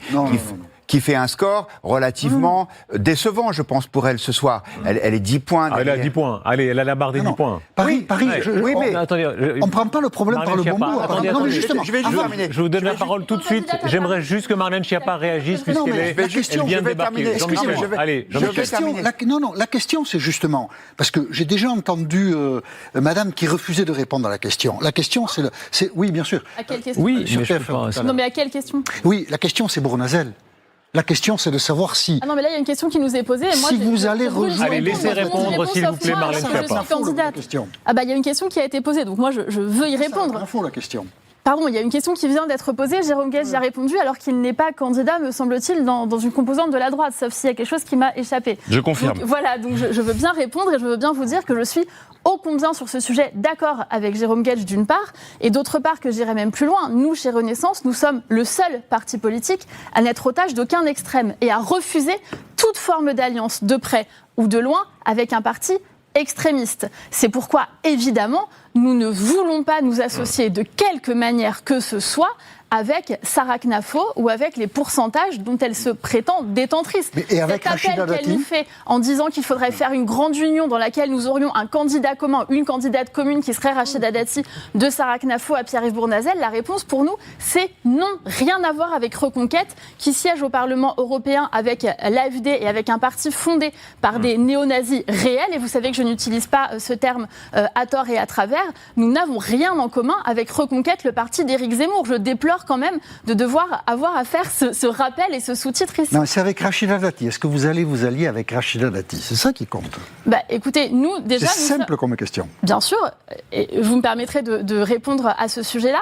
Et d'abord de commencer par dire que nous, il y a encore 2 heures, on nous disait que Pierre-Yves Bournazel ne serait pas au 2e tour. Après 20 heures, je l'ai entendu sur plusieurs plateaux. Des analystes et des gens que je respecte beaucoup au demeurant qui nous disaient « Allez, Bournazel, c'est terminé, sous les 10. Et Sarah Knafo, vous allez voir, 15%, 16%. » Que tous ceux qui ont fait les yeux doux à Sarah Knafo, il est au 2e tour. Marlène Schiappa. Allez, qu'est-ce qui va se passer au second tour? J'aimerais votre avis, s'il vous plaît. Marlène Schiappa et Jérôme Guedj. On a le cas de Paris qui est le cas, s'il vous plaît, si emblématique. J'aimerais votre avis à l'un et à l'autre sur ce qui va se passer et ce que vous voudriez. Jérôme Guedj, allez-y. Moi, je veux que Emmanuel Grégoire puisse l'emporter et que pour ça, tous les électeurs parisiens se disent désormais il y a un duel qui est installé entre Rachida Dati et Emmanuel Grégoire. Est-ce qu'ils veulent avoir Rachida Dati comme maire de Paris? Et je pense que la réponse est dans la question, au regard de son projet, sa vacuité de son projet, et du problème qui va se poser à Rachida Dati dans quelques semaines si d'aventure elle devenait maire de Paris, c'est-à-dire les rendez-vous judiciaires auxquels elle est confrontée. Et donc, il y a un projet qui est solide, qui est robuste, qui est intègre, qui est la poursuite, mais avec des évolutions de ce qui a été fait ces dernières années à Paris. Donc voilà, moi je pense qu'il y aura cette intelligence et ce bon sens, ai-je failli dire, des électeurs parisiens, quel que soit leur vote au premier tour, et que ceux qui se sont fait plaisir, si j'ose dire, au premier tour, en votant pour telle ou telle sensibilité, à un moment donné, ils ont un choix très clair. Dati ou Emmanuel Grégoire, il n'y a pas photo. Marlène Schiappa. Eh bien, moi, là, contrairement à Jérôme Guedj, je pense qu'il y a des choses à changer à Paris. Je pense notamment à la question des drames du périscolaire, où il y a je ne pointe personne du doigt, mais je pense qu'il y a une gestion collective, qu'il faut tout revoir de A à Z, et ça, Pierre-Yves Bournazel l'a proposé de longue date. Sur la question des finances publiques, qui ne sont pas tenues à Paris, il y a là aussi un sujet absolument majeur. Sur la question du dépassement des clivages, qui est quelque chose que nous défendons, nous, chez Renaissance, depuis 2017. Pierre-Yves Bournazel, c'est le seul à vouloir rassembler de la gauche républicaine jusqu'à la droite. Mais il n'est plus en position, Marlène Schiappa, regardons les chiffres, il n'est plus en position. Donc, voilà. Écoutez, vous savez, le vote pour Pierre-Yves Bournazel au premier tour, ça a été un vote à 100% de conviction. Je pense qu'il est le seul dans ce cas-là. Vous n'avez pas eu de chantage au vote. Vous n'avez pas eu... Allez, Marlène Schiappa, est-ce que vous appelez à voter Rachida Dati? Moi, j'appelle à voter pour Pierre-Yves Bournazel. Et Pierre-Yves Bournazel s'exprime... Pardon? Il va se maintenir. Vous souhaitez qu'il se maintienne ou pas? Il s'exprimera, c'est lui qui est le candidat. Vous souhaitez qu'il se maintienne? Moi, ce que je souhaite, vous savez, dans la vie politique, j'ai toujours dit qu'il fallait écouter ses militants. Donc, laissez-nous le temps d'écouter nos militants qui sont en train de faire les remontées de terrain, qui sont en train de se réunir. Pierre-Yves Bournazel est en train d'écouter tout le monde et il annoncera quand il aura pris. Non, mais Marlène Schiappa, arrêtez, on va voir. Ça sert à rien de tourner autour du pot. Regardez les chiffres. Non, mais s'il vous plaît. Pardon, soyons sérieux 2 secondes. Excusez-moi, vous n'allez pas me reprocher d'écouter les militants. Je vous reproche rien du tout. Regardons la réalité des chiffres. Je ne sais pas si on peut les rappeler, si on peut rappeler les chiffres. Voilà. Les chiffres sont là. Il y a un moment donné, ça s'appelle les reports de voix, les appels à voter. On est bien obligé. C'est la réalité électorale, c'est la volonté des électeurs. On n'y peut rien. En tout cas, Pierre-Yves Bournazel est au second tour aujourd'hui. Moi, je veux remercier toutes les Parisiennes et tous les Parisiens qui ont décidé de porter leur voix sur nous, avec notamment des projets pour la sécurité des femmes dans les transports. Et nous sommes les seuls à avoir proposé d'avoir des policiers de la police municipale dans le métro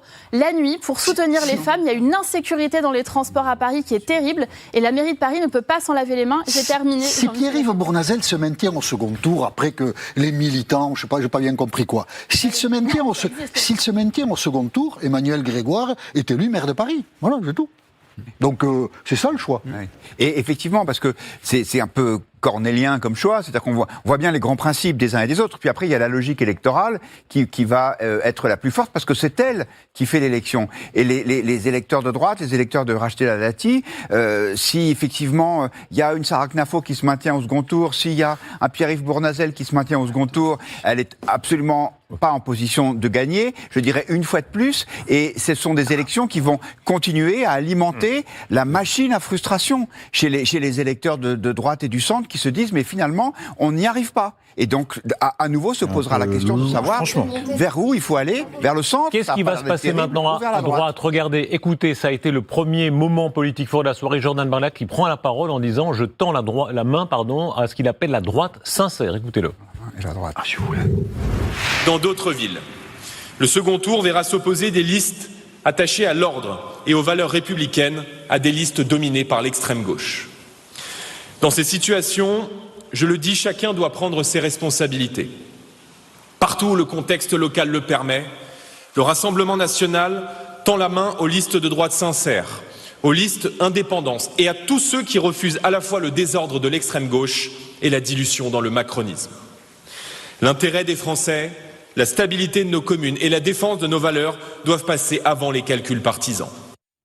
Voilà. Est-ce que c'est la leçon de ce soir, et notamment avec le résultat très marquant de Éric Ciotti qui devance de plus de 12 points Monsieur Estrosi? Est-ce qu'en réalité l'union des droites est en marche comme le préconise ici Jordan Bardella? Guillaume Roquette. Je pense qu'on n'en est pas là. Je pense qu'on n'en est pas là parce qu'il y a quand même des réalités locales qui sont fortes. Mais c'est vrai que dans les enseignements de ce premier tour, il y a, Sébastien Chenu le disait tout à l'heure, le fait que là où des maires RN ont été élus au scrutin précédent, ils sont réélus ou en bonne voie de l'être à chaque fois, que donc il y a une forme de crédibilité municipale qui s'installe. Et puis il y a aussi les scores, on va dire, un peu décevants de ceux qui sont plus ou moins dans la mouvance centriste. Je pense à Rachida Dati à Paris, je pense à Jean-Michel Aulas à Lyon. Mais soyons plus directs. Est-ce que vous souhaitez que ce tabou saute? C'est-à-dire vous avez une certaine couleur politique. Est-ce que vous souhaitez que ce tabou saute, que de la même façon qu'à une certaine époque, le tabou entre le PS et le PC a été levé,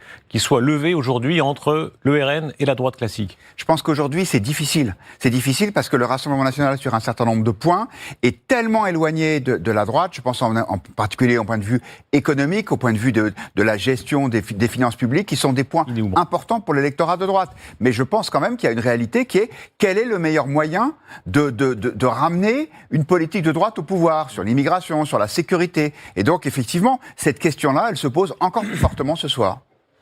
Isabelle Saporta. Non, mais je vois que effectivement Éric Ciotti, qui était parti de LR, de la présidence des LR, avec le goudron et les plumes, et qui était conspué, etc., était en phase effectivement de gagner. Il y a une espèce d'appel, d'appétence vers une certaine radicalité, que par ailleurs l'étiquette Renaissance ne paye pas, hein, Horizon, Renaissance, Alliés. Donc on voit bien aujourd'hui que ce soit Rachida Dati à Paris. Alors il faut dire que Rachida Dati, elle est Renaissance, enfin elle est Macron, mais il y a quand même les Renaissances avec vous, Madame Schiappa et Bournazel, c'est quand même pas très simple, mais on voit bien qu'effectivement il n'y a pas une prime en fait aux gens qui sont au gouvernement, et qu'il y a une prime aussi à l'autre radicalité qui est celle de LFI. LFI fait un score incroyable, c'est-à-dire que tous ici, on s'était tous dit quand même, la campagne vitupérante de Mélenchon, les agressions antisémites qui ne l'étaient pas vraiment, le soutien à la jeune garde, vraiment toujours à électriser tout. On se retrouve avec un Mélenchon qui peut gagner Roubaix, qui peut gagner Lille avec une alliance avec Europe Écologie Les Verts, qui se retrouve dans plusieurs villes autour de Paris en tête. C'est quand même une vraie victoire de la tactique abrasive. Est-ce que c'est une pierre dans le cercle de la raison? Vous avez le cercle de la raison face à vous. Regardez, Marlène Schiappa, Jérôme Guedj, ceux qui disaient toujours, voilà, méfiez-vous de LFI, qui prenaient leur distance, et en réalité, c'est LFI qui gagne. À ce soir, oui. Si je peux me permettre, Roubaix n'est pas la France, et on sait très bien que LFI a toujours fait ses meilleurs scores dans les grandes métropoles où il y a un public de jeunes, d'étudiants, de jeunes actifs, de précaires, et dans les banlieues populaires, notamment à forte diversité ethnique et culturelle. On va juste regarder les scores. Est-ce que vous aviez mis LFI aussi haut dans vos sondages? Alors, on l'a mis dans la plupart des villes, on l'a mis autour de 10-12%, c'est les Corses qui fait. Il y a quelques villes étudiantes comme Lille ou comme Toulouse, où là, ils surperforment de 3 on va passer par les résultats. Parlons-nous couper. Tous les résultats sont sur LCI, notamment les grandes villes. Brandon Noiret, on fait le résumé de ce qu'on a en magasin à 23h25. Effectivement, bonsoir Darius, avec des résultats qui sont encore provisoires pour les nombreuses grandes villes de notre pays. Première ville de France, vous allez le voir, à Paris, Emmanuel Grégoire, le candidat du Parti socialiste, arrive largement en tête devant Rachida Dati. Vous le constatez, il y a 5 listes, donc on pourrait se retrouver au second tour avec une quincangulaire. Et puis, il y a des résultats là aussi qui étaient attendus à Lyon. Vous allez le voir, l'ancien président de l'Olympique lyonnais, Jean-Michel Aulas, était donné largement favori. Il est à égalité avec le maire sortant, les écologistes, Grégory Doucet. Autre résultat important, là aussi dans la deuxième ville de France, à Marseille, vous le constatez, le maire sortant diverse gauche, Benoît Payan, en tête 37,5%. Devant le candidat du Rassemblement national, Franck Alizio. Et puis, là aussi, même configuration que Paris, on pourrait se retrouver s'il n'y a pas de liste qui se retire face à une quadrangulaire. Il y a des exemples de surprises dans quelques villes symboliques. Coup de tonnerre là sur la promenade des Anglais à Nice avec le président de l'Union des droites pour la République et soutenu par le Rassemblement national, Éric Ciotti, arrive largement en tête devant le maire sortant, Christian Estrosi. Il l'écarte très largement. Et puis, des chiffres importants du côté de la France insoumise. Vous en parliez à l'instant avec vos invités. À Roubaix, ville de près de 100 000 habitants, vous le constatez, le député de la France insoumise, David Guiraud, est largement en tête, 46,6%. Des résultats qui étaient attendus et des candidats Darius qui prenaient aussi des risques, qui jouaient gros, notamment au Havre, avec le maire sortant, Édouard Philippe. Vous le constatez, 43,8% pour ce premier tour. On peut aussi vous donner un dernier résultat. Bien au sud, avec le maire sortant de Pau, François Bayrou, vous le constatez, il est en tête de ce premier tour, largement en ballottage favorable pour le second tour. Merci beaucoup Brandon Noiret et ces autres résultats qui vont s'afficher maintenant dans d'autres villes où les scrutins étaient des scrutins clés. Nouveaux résultats.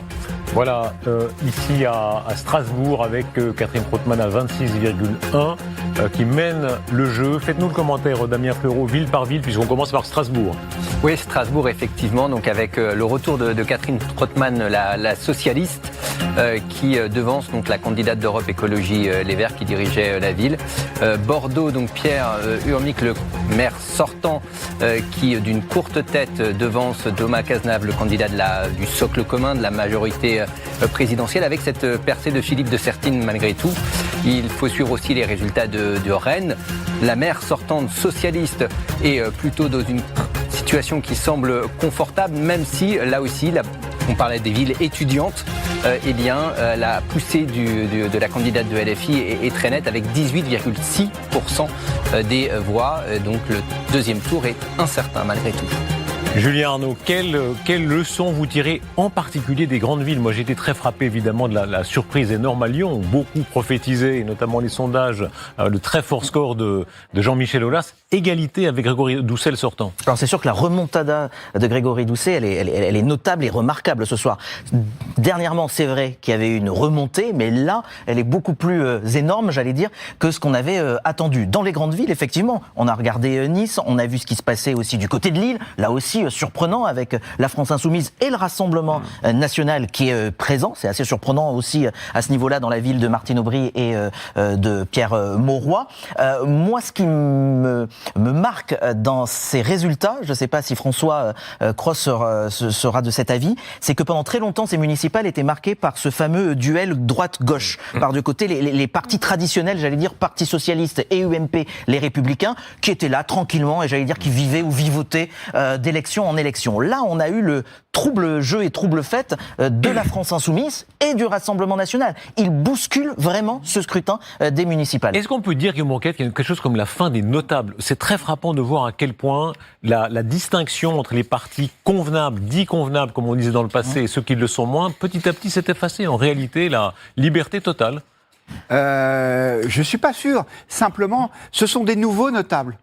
Mais à Nantes, la gauche, elle s'est notabilisée. Je veux dire, c'était et à Paris aussi, ça fait 25 ans que les socialistes sont élus. Et à Lyon, on voit bien que les écologistes résistent bien. Je pense qu'il y a une réalité sociologique qui est très forte, qui fait que dans les grandes métropoles, pour reprendre ces trois exemples-là, il y avait des gens intéressants comme challenger. Foulques Chambardelot à Nantes, il a vraiment fait créer la surprise. À Lyon, Aulas s'était donné très haut. Rachida Dati avait la notoriété et l'énergie qu'on lui connaît, et pourtant il y a une forme de pesanteur, qui fait que dans ces villes, la gauche est chez elle, et alors elle s'est notabilisée tout en étant parfois radicale dans ses idées, mais en tout cas elle est installée comme étaient les bourgeois du 19e siècle. Jean-Michel. Oui, je suis assez d'accord. Des notables, Louis Alliot, c'est un notable, hein. Et il est réélu au premier tour. On pourrait multiplier les exemples. Attendez, vu du parti du Cercle de la Raison, ancienne OAS, ancien Algérie française, on ne peut pas dire que c'était typiquement le notable tel que les commentateurs parisiens les voyaient, disons. De la même façon, pardon. Si même Jean-Michel Apathy voit que Louis Alliot est un notable, alors là, je pense qu'il s'est passé quelque chose ce soir. Il s'est passé quelque chose, pardon. Et de la même façon, dans l'autre camp, des gens comme Madame Chikirou, qui était vue par certains comme un épouvantail, qui fait un très beau résultat. Je rebondissais sur ce que vous disiez, les notables. Un maire sortant qui est élu au premier tour, c'est quelqu'un qui est regardé dans sa ville comme un notable. Je voulais donc réagir à ça. Mais ça n'est pas le plus intéressant. Le plus intéressant, c'est que la France Insoumise pose un vrai problème à toute la gauche, parce qu'elle atteint un niveau que peut-être on n'avait pas imaginé aussi important. Le cas de Toulouse est quand même c'est dingue. Très surprenant. Et l'installation du Front National, par exemple à Marseille, conduit Bruno Retailleau Je l'ai dit tout à l'heure, moi j'ai été marqué par le discours de Bruno Retailleau. Bruno Retailleau n'emploie pas l'expression dans son discours de droite républicaine. Il emploie l'expression de la droite nationale. Les portes sont en train de s'ouvrir parce que le poids du Rassemblement national écrase la droite. Regardez Martine Vassal. 12% des voix, alors que ça, c'était des notables dans la ville de Marseille. Je pense que quand tous les résultats seront dissipés, ce qui est fort, c'est que le paysage politique a perdu ses équilibres traditionnels. LFI et RN changent la donne de manière assez forte. Écoutez ce qu'en dit Emmanuel Grégoire à Paris. J'appelle tous les électeurs du camp républicain, du camp du progrès, quel qu'a été leur choix ce dimanche, à soutenir la liste que nous portons. Soyons clairs, les faits sont là. Rachida Dati sera jugée dans quelques mois pour corruption et trafic d'influence. Sarah Knafo vote au Parlement européen avec les élus de Viktor Orban, avec les néo-nazis et l'ensemble de l'extrême droite européenne. Le seul vote qui comptera vraiment dimanche prochain, le seul vote qui permettra d'empêcher que la droite et l'extrême droite détruisent tout ce qui fait de Paris une ville à vivre, c'est le vote pour ma candidature. Voilà. Est-ce que le front anti-RN fonctionne ou va fonctionner ou est-ce que c'est sa fin ? Moi, je pense qu'on commence à être au bout du front anti-RN et je suis tout à fait d'accord là avec ce que vient de dire Jean-Michel Apathy. On est dans un début de porte ouverte et il suffit de voir qu'effectivement Éric Ciotti à Nice a finalement validé la théorie de l'union des droites en faisant un premier tour assez flamboyant. Et par ailleurs, tout ce qu'on s'était dit, c'est-à-dire que je voyais, vous receviez tout à l'heure Jérôme Guedj sur ce plateau qui était censément la gauche qui n'était pas mélenchonisée, la gauche entre guillemets respectable. Eh bien la gauche respectable, à part à Paris, elle rame, elle a bien du mal. Et il y en a d'autres qui rament énormément. Je suis très très étonnée, c'est les maires écolos. Parce que les maires écolos, pardon, mais ils sont très très bas.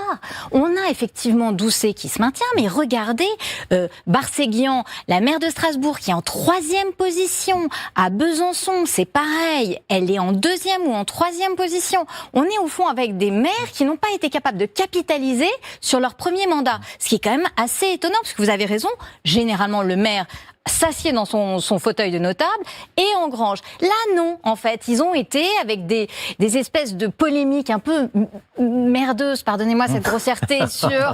c'est merdeuse ou merdique, ça, c'est, merdique, là, on est dans la haute linguistique. Mais... Réponse là-dessus. Mais c'est vrai. Oui, non, je suis assez d'accord. Paris est un trompe-l'œil dans cette élection. Je pense que la règle, c'est que les socialistes ont un problème immense à résoudre. Voilà. C'est ça. Mélenchon pèse lourd, quoi. Ça, je pense qu'il s'y attendait pas comme ça. Et puis, le RN est en train de bouffer la droite. Allez, est-ce que je peux vous provoquer, messieurs, mesdames les commentateurs, est-ce que ça vous fait un peu mal au cœur ? Quand vous voyez ces résultats, il faut dire que ça contredit beaucoup des choses que vous disiez. Regardez Marseille, où Delogu, par exemple, fait objectivement un bon résultat. Il va jouer un rôle d'arbitre. Bien sûr. Et Dieu sait si dans les plateaux de commentateurs, etc., il était regardé un peu de haut par ceux qui trouvaient que c'est trop à gauche, trop saupoudré. Oui. Je ne pense pas qu'il était regardé de haut parce qu'il était à gauche, il était regardé de haut parce qu'il a eu des déclarations, des prises de position, voire des actions pour lesquelles il a été condamné, qui sont, je pense, choquantes pour beaucoup de... Vous allez voir Benoît Payan qui va faire des appels du pied à Sébastien Delogu. Je pense pas. 10%, 12%, il est combien ? J'ai suivi les débats qu'ils ont eu tous les deux. Ils ne vont pas fusionner. Mais il va y avoir une sorte de pacte de non-agression. C'était méchant, hein. Oui, mais là, je pense que... Je sais pas, on verra bien. Un accord technique, vous savez, c'est la façon de dire, il n'y aura pas la tête de liste, mais on va mélanger les autres. C'est LFI qui propose ça. Oui. Écoutez, moi j'espère que effectivement Benoît Payan restera droit dans ses bottes, mais je pense qu'il y a beaucoup d'endroits où les socialistes vont avoir besoin de la France insoumise. Et je pense que ça va avoir un effet presque moral sur les responsables de droite, qui vont se dire, compte tenu de tout ce qu'a fait la France insoumise, compte tenu de toutes les déclarations de plus ouvertement antisémites de Jean-Luc Mélenchon, c'est pas grave, on fait des accords comme d'habitude, parce donc, que seul le résultat... ça va décomplexer. Ce soir, c'est la grande décomplexion générale. Tout le monde y va. Je ne sais pas que ça décomplexe. Je ne pense pas que ça va forcément décomplexer la droite. Je pense que ça va la mettre face à cette réalité qui est que on n'a pas les mêmes règles morales à gauche et à droite. Oui, moi j'appelle un tout petit peu de modération sur les comparaisons, parce que on compare, là, on parlait tout à l'heure des candidats et des municipalités écologistes.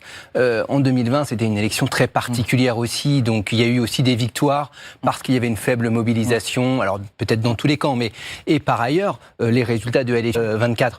Donc le score de LFI, il n'apparaît pas ce soir dans la cité phocéenne. Il était déjà implanté, ce parti, Jean-Luc Mélenchon, était déjà implanté à Marseille. Mais on peut être surpris de ces résultats forts de LFI, vu tout ce qu'ils ont dit ou fait ces derniers mois et ces dernières semaines. On aurait pu se dire, il y a une prise de conscience, j'allais dire, et on ne va pas glisser un bulletin de la France Insoumise. Là, oui, ce soir, on est clairement surpris sur un certain nombre de résultats. Alors effectivement, peut-être faussé, comme disait Damien, par 2020, parce que 2020, LFI soutient des listes citoyennes. Ils effacent tout leur logo, donc ils ne sont pas réellement présents en 2020. Percé donc des écologistes et la résistance des socialistes à ce moment-là. Là, on est face à une nouvelle configuration. Venir.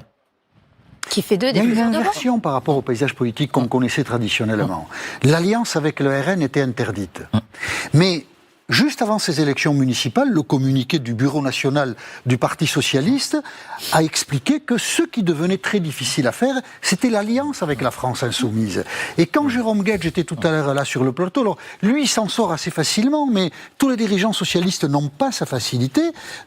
Les dirigeants socialistes sont confrontés à la question, est-ce que vous allez vous allier avec quelqu'un qui parle de Monsieur Glucksmann?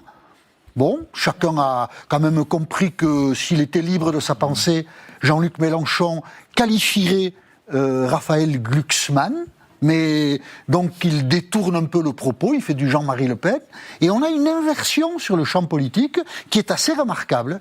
Alors la droite n'en est pas encore à dire qu'il faut formaliser des accords avec le Rassemblement national, mais à Marseille, par exemple, dans les urnes, vous voyez, Martine Vassal prend une veste incroyable. Dans les urnes, ça pourrait bien se faire. Et puisque vous parlez de Marseille, je vous donne toute la parole. Écoutez, Franck Alizio, puisqu'il est la surprise, enfin en tout cas, il est pas très loin derrière Benoît Payan, à 34 contre 37,5. Écoutez. Le résultat de ce soir est bien plus qu'un score électoral. C'est une promesse. La promesse que demain, Marseille devienne le nouvel exemple français. Source d'inspiration pour toutes les villes qui souffrent de l'insécurité, de la pauvreté, de la saleté. Voilà, et vous êtes Bastien Auger chez Monsieur Payan, le maire sortant, avec ce score, disons, en demi-teinte.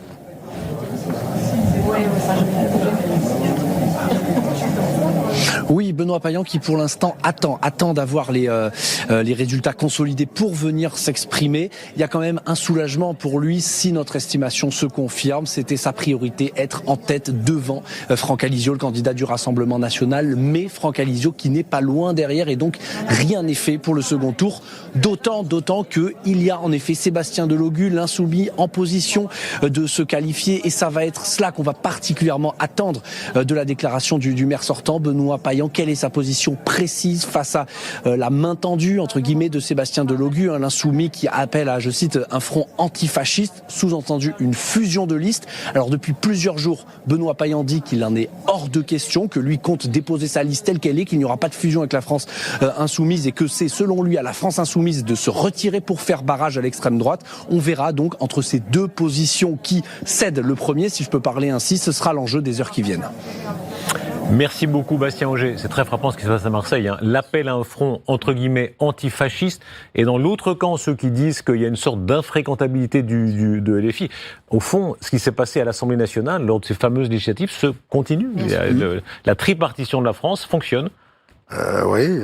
Mais quel est, rapidement, comme ça, c'est une impression de ce soir, le camp le plus efficace? Vous trouvez que Sébastien Delogu est efficace quand il dit un front antifasciste? Qui croit que le fascisme menace aujourd'hui Marseille ou la France? C'est stupide. Ça ne correspond pas à une réalité de la situation. Ce pas les fascistes qui nous menacent. D'ailleurs, la France insoumise sort ce slogan après l'affaire de la jeune garde. Avant, il n'y pensait même pas. Quentin. Là, maintenant, oui, c'est ça, Quentin, la mort de Quentin de Ranc. Le front antifasciste, enfin, c'est ridicule, en fait. Alors qu'à l'inverse, je ne sais pas ce que va faire Martine Vassal, mais je pense qu'il peut y avoir une envie à droite de mettre Payan dehors. Et donc, le vote à Lisieux risque d'être un vote qui peut trouver une énergie dans l'entre-deux tours. C'est ça la situation, me semble-t-il. De nouveaux résultats qui nous arrivent. Cannes, Orléans, Angers, Nîmes, Toulouse. Aidez-moi, s'il vous plaît, Damien Fleureau. On va les passer ici en revue. Alors Cannes, c'est maintenant une habitude. Hein. Le maire sortant est réélu dès le premier tour avec un score de maréchal. Ah, c'est confortable. Hein. Ça, on peut dire que oui. C'est le RN qui est deuxième. Hein. 2% des presque voix. un score nord-coréen.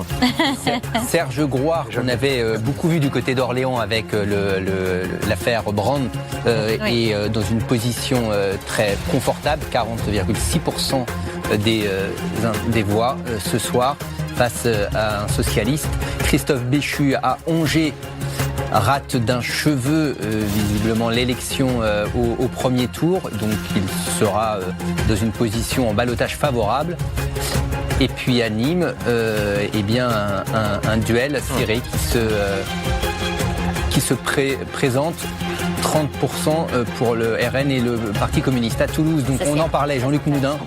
Voilà, avec le candidat de la France Insoumise, la Ville Rose, qui devient plus rouge ce soir, 27,4% des intérêts. Et décidément, dans la série des poussées, ou parfois plus que ça, de la France Insoumise, à l'instant, LFI remporte Saint-Denis, deuxième ville d'Île-de-France après Paris, dès le premier tour, avec 50,77% des voix selon la mairie. C'est énorme. Hein. C'est Mathieu Hanotin, le socialiste, qui est balayé. Qui est battu. Et je ne sais plus qui rappelait ici que c'était la Ville des Rois, c'est vous? C'est Christophe Barbier. C'est Christophe Barbier, oui, il est évidemment un peu. Voilà, et qui a été très longtemps communiste. Hein. Non, qui a été très longtemps communiste. Voilà. Et c'est aujourd'hui la Ville des Rois, l'ancienne ville communiste, et aussi et surtout une très grande ville LFI. C'est un cap. Hein. C'est vrai, et malheureusement, même si c'est un qualificatif qu'on peut ne pas aimer, le Figaro Magazine avait fait il y a 2 ans, plus que ça, il y a 4 ans, une enquête sur Saint-Denis, et nous avions dit Molenbeek-sur-Seine, parce que nous examinions comment est-ce que la communautarisation de Saint-Denis était en marche, comment l'emprise de la religion musulmane était de plus en plus présente dans l'espace public. Vous le pensez aujourd'hui que c'est un cas, j'étais frappé sur ce plateau tout à l'heure, il y avait Sébastien Chenu qui parlait en parlant de LFI de vote communautaire, en clair de vote musulman, et une légère gêne, même Jérôme Guedj ne l'affrontait pas tout à fait sur le sujet. Écoutez, les instituts de sondage sont très clairs. Aux dernières élections présidentielles, il y a eu un vote religieux qui était, enfin je parle sous le contrôle d'un sondeur, mais qui était le vote très, très majoritaire, plus des 2/3 de la communauté musulmane qui votait d'électeurs se réclamant de la communauté musulmane ayant indiqué avoir voté pour Jean-Luc Mélenchon. Est-ce que vous pensez qu'on peut mettre de côté la dimension communautaire quand on voit les scores de la France Insoumise à Roubaix, à Saint-Denis ou à Marseille? C'est une composante. Ça dépend ce qu'on met dans le mot communautaire. Molenbeek, bien sûr, les terroristes. Mais non, je n'ai pas parlé de terrorisme. Quand vous parlez de Molenbeek, quand vous parlez en France aujourd'hui, 2026, de Molenbeek, vous pensez à quoi? Vous mélangez tout. Vous pensez au Bataclan? Non, je mélange pas du tout. Je pense à un quartier de Bruxelles qui est aujourd'hui l'un des plus communautarisés d'Europe, et c'est à cela que je pense. Mais je vous rappelle qu'il y a aussi eu à Saint-Denis l'attentat du Stade de France. C'est pas pour ça que je considère que Saint-Denis était la ville des terroristes. Enfin, ça, pardon, mais c'est un peu facile comme argument. Ah non, c'est pas facile comme argument. Le mot de Molenbeek, ou enfin la référence à Molenbeek, c'est vous qui l'avez faite, c'est pas moi. Et si vous demandez à n'importe quel Français Molenbeek, ça vous fait penser à quoi? Pas exactement au communautarisme, ça vous fait penser au terrorisme. Donc voilà pourquoi moi, en tout cas, j'ai réagi quand Sébastien Chenu a dit ce sont des votes communautaristes. Il y a des Français. Donc on s'adresse à des Français. De toute façon, la politique, c'est aussi parler à des clientèles. Hein. Faut pas. Tout le monde parle à des clientèles. Vos réactions là-dessus, j'aimerais vraiment vos réactions parce que c'est un sujet tellement sensible. Il faut l'affronter clairement et nettement. Est-ce que oui ou non vous partagez ce que dit Guillaume Enquête quand il dit qu'il y a un vote clientéliste communautaire? Puisqu'on a été interpellé, oui, il y a environ entre la moitié et les 2/3 des électeurs musulmans qui ont voté pour Jean-Luc Mélenchon aux dernières élections présidentielles. Donc c'est vraiment un électorat relativement captif pour eux et dont un des objectifs de ces mutilés, c'était de l'activer dans certaines banlieues populaires, puisque Saint-Denis et Roubaix, c'est 2 grandes villes, 200 000 habitants, mais qui sont des banlieues.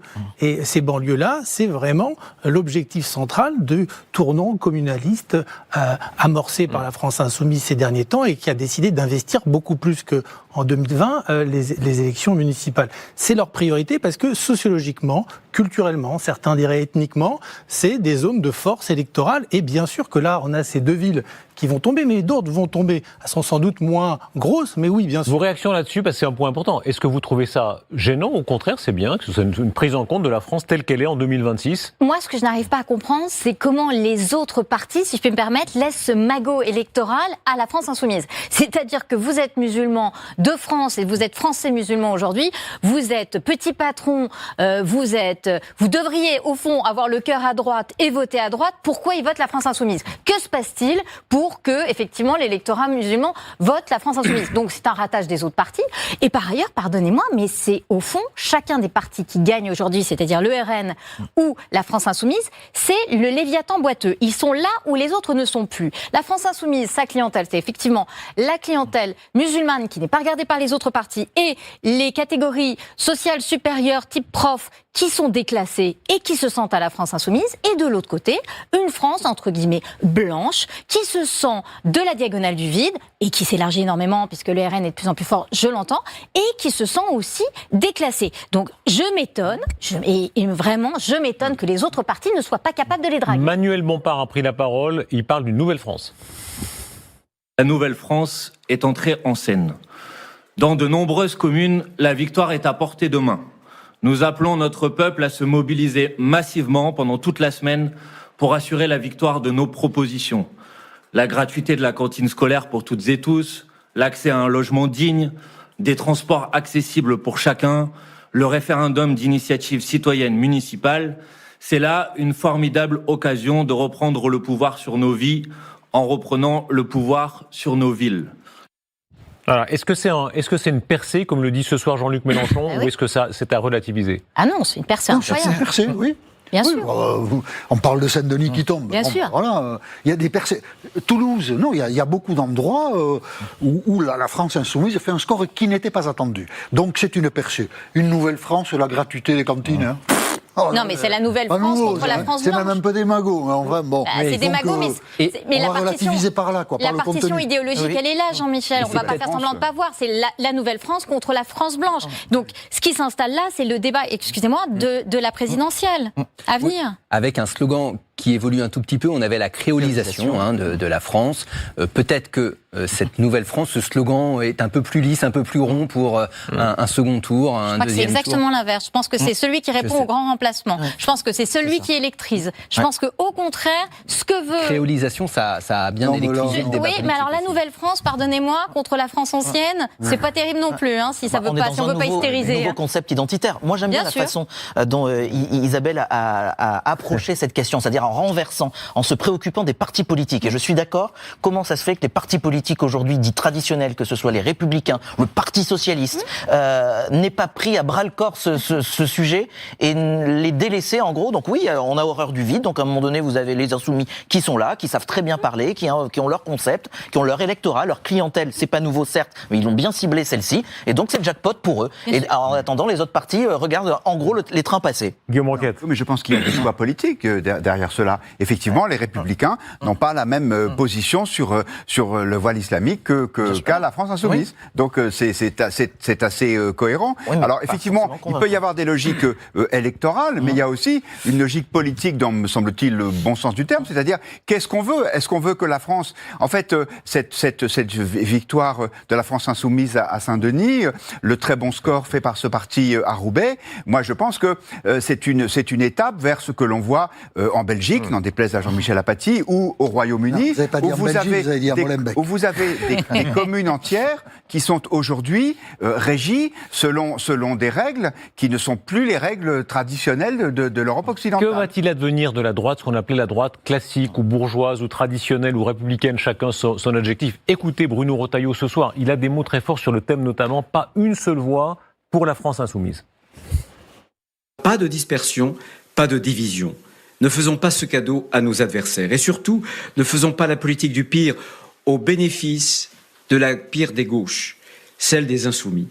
La seule consigne ce soir que je donne, c'est aucune voix pour LFI. C'est la seule consigne. Et bien entendu, tout sauf ces candidats socialistes, écologistes, communistes, qui se sont alliés avec l'extrême gauche. Voilà, c'était le grand parti très implanté historiquement. D'ailleurs, je crois qu'encore aujourd'hui, dites-moi si je me trompe, Julien Arnaud, il y a quand même beaucoup de résultats, notamment dans les villes moyennes et les petites, où les Républicains se tiennent bien. Les Républicains, c'est ce qu'on disait, c'est ces partis politiques traditionnels qui détenaient les villes. Mais vous avez des grands élus, j'allais dire, entre guillemets, mais Jean-François Copé, carton dans sa ville aujourd'hui républicain. David Lisnard, carton. Mais ce sont des personnalités qui sont claires, j'allais dire, au niveau de la droite et avec leur idéologie, je mets des guillemets, aussi bien sur un plan identitaire peut-être pour Jean-François Copé et plus économique pour David Lisnard. Mais c'est très clair, ça répond. Et il y a un électorat qui... Est-ce qu'on a le début de ce qu'on observe dans un pays comme l'Italie, où petit à petit, les droites, on est sorti de l'idée de savoir qui est républicain, pas républicain, les droites ont créé à un moment donné une sorte de fusion. Est-ce que, via ces élections municipales, on commence à assister à ça? Non, je pense qu'on n'en est pas là pour deux raisons. La première raison, c'est celle du système électoral, qui fait que en Italie, c'est un système proportionnel et que donc pour les élections nationales, il faut s'entendre. La deuxième raison est programmatique. Le parti de Madame Meloni, il est pro-business, il est atlantiste, il soutient l'Ukraine, il n'est pas dans les mêmes postures que le Rassemblement national. Et donc le rapprochement, ou plutôt la domination du reste de la droite était beaucoup plus facile. Passons par Roubaix, puisque vous parlez de... Je donne tout de suite la parole. Je reviens à vous. On passe par Roubaix, Julie Calderon, vous y êtes. Tout à l'heure, on donnait l'exemple de Roubaix, Julie Calderon, avec ce succès très marquant de M. Guiraud. Et oui, David Guiraud qui arrive largement en tête. Alors il nous l'a dit après, on est allé le voir à son local de campagne, il nous a dit, on imaginait bien évidemment arriver en tête, mais pas à ce niveau-là. Donc là il est à 46%, loin derrière le maire sortant Alexandre Garcin, et puis juste derrière le candidat de la gauche. Et puis ensuite il y aura une quatrième candidate sur la ligne de départ pour ce second tour, Céline Saillat pour le Rassemblement national. Et ce soir, eh bien tout le monde discute. Voilà, le maire sortant discute un peu avec Karim Amrouni de la gauche. Céline Saillat du Rassemblement national nous disait « Je tends la main au maire sortant, on peut encore faire barrage à LFI et à David Guiraud ». Pour l'instant, c'est trop tôt pour savoir ce qui va se décider. Mais voilà, tout va se jouer ce soir, cette nuit, demain matin. Et David Guiraud, lui, eh bien, il est déjà en campagne pour ce second tour. Demain matin, il sera sur un marché, il va tracter et il nous le dit. Dans une semaine, il pense pouvoir prendre les clés de 7 hôtels de ville et, dit-il, rendre la mairie aux Roubaisiens et aux Roubaisiennes. Un petit commentaire rapide là-dessus, 46,6%. David Guiraud à la France insoumise, sur un sujet qui peut paraître très loin des préoccupations municipales sur l'édilité, etc., était un des plus actifs sur la question israélo-palestinienne, un des plus engagés, et fait un score là qui est inouï. Oui, mais il était très implanté. C'était un peu attendu qu'il fasse un bon résultat. Peut-être pas autant, mais il y a du travail de terrain qui est fait. Puis, je voudrais juste, pour clore le débat désagréable qu'on a eu, je trouve, il n'y a que des Français qui votent, là, ces élections. Regardez, d'autres résultats. Le dire, parce qu'on a l'impression que... Je vais donner le point à Jean-Michel Apathy, parce que c'est intéressant de voir qu'à Tourcoing, où il y a une sociologie assez comparable à celle de Roubaix, eh bien c'est la liste soutenue par Gérald Darmanin qui obtient un bon résultat. Donc ça montre que l'implantation locale, ça compte. Les autres résultats qui tombent, et aidez-moi là aussi Damien Fleureau, Angers, Saint-Etienne, Calais, Le Mans en particulier, les voici. Angers avec une élection très confortable pour Christophe Béchu, le maire sortant, avec 49,5% des voix face au candidat d'Europe Écologie, les Verts de 28,7%. À Saint-Etienne, Régis Juanico, le socialiste, 29,2%, qui devance donc les candidats du Rassemblement national, assez largement, près de 10 points. À Calais, Natacha Bouchard est réélue dès le premier tour, 60,1% face à Marc de Florian, 27,4%, le candidat du Rassemblement national. Et puis au Mans, Stéphane Le Foll, le socialiste, et devance largement 3 candidats qui peuvent se maintenir, candidats divers gauche du Rassemblement national et du Parti Les Républicains.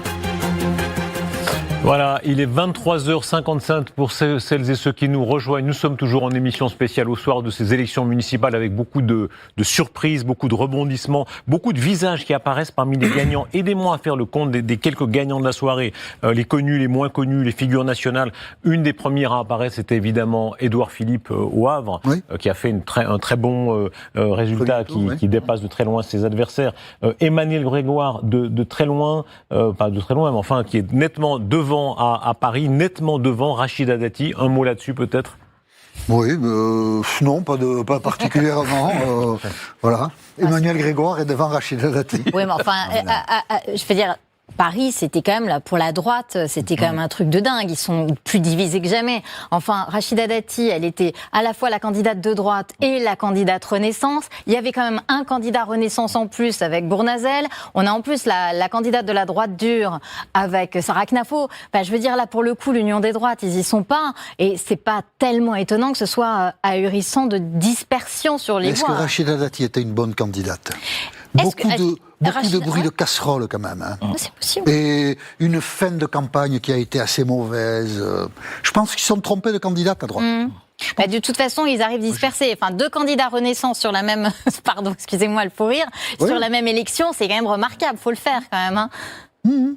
C'est vrai, c'est vrai. Bah, je pense que là, comme toujours, il y a des illusions introspectives de fatalité, parce que comme Rachida Dati n'est pas en tête, on dit que c'était pas la bonne candidate, mais quand même, elle était à la fois une personnalité appréciée chez les LR, une ministre de la Culture qui était bien appréciée du milieu. Une bête de scène, et tout le monde, qu'on aime ou qu'on n'aime pas Rachida Dati, c'est évidemment un personnage extraordinaire. Voilà, une très grande énergie. Les affaires ont fait du mal, je pense. Alors peut-être, mais moi je pense que c'est d'abord la sociologie qui était déterminante. Et justement, nous sommes avec Mathieu Desmoulins chez Rachida Dati, à son quartier général, ce soir, avec ce résultat qui est peut-être en dessous de ce qu'elle pouvait espérer. Quel climat ce soir au QG de Rachida Dati ?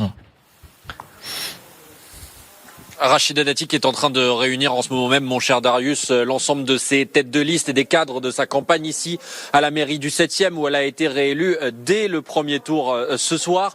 Mais il faut dire que les mines sont déconfites ici et que beaucoup attendent de savoir quelle sera la ligne pour cette nouvelle campagne qui commence, dont a parlé Rachida Dati tout à l'heure dans sa très brève allocution. Il y a forcément une partie de défaitisme chez certaines têtes de liste de la droite et du centre à Paris. Et puis cette question, au-delà du score jugé décevant en interne de Rachida Dati, comment récupérer les électeurs de droite qui ont été grignotés d'un côté par Pierre-Yves Bournazel, le candidat Horizon, de l'autre par Sarah Knafo, la candidate Reconquête. Et cette question, faut-il ouvrir la voie à des alliances, contrairement à ce qu'avait indiqué Rachida Dati pendant toute la campagne? Une tête de liste de Rachida Dati me disait il y a quelques minutes, il y a un principe de réalité qui doit s'appliquer. La seule manière de gagner, ça va être la fusion.